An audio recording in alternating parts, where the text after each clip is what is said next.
حضرت عمر رضی اللہ عنہ صلی اللہ علیہ وسلم نے اشارہ فرمایا کہ صوفیت نامی شخص ہو رہا تھا مگر وہ بھی بے حق مارا گیا۔ جب حضرت عمر رضی اللہ عنہ کی یہ قید میں لومڑی شریعت آئی، بغیر نکاح رہنا جائز ہے۔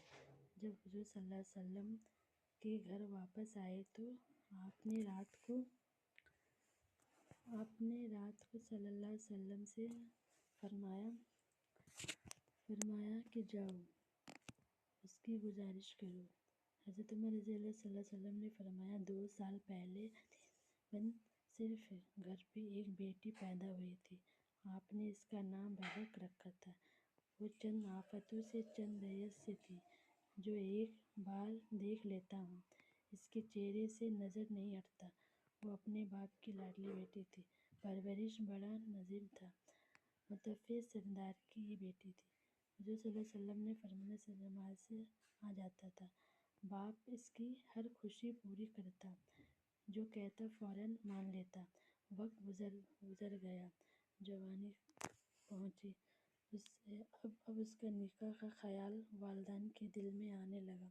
ایک دن اس کی بیوی نے بیٹھی اس کے بارے میں بات کر رہی تھی، اتنے میں صوفیت مالک آیا۔ جوان فیصلہ مشورہ شخص نے پوچھا کیا بات ہو رہی ہے؟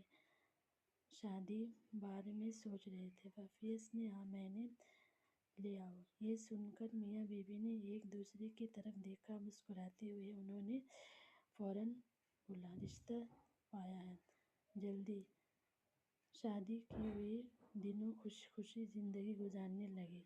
ایک رات اپنی خواب میں آرام کر رہا تھا، چاند آسمان پر چاروں طرف گھوم رہے تھے۔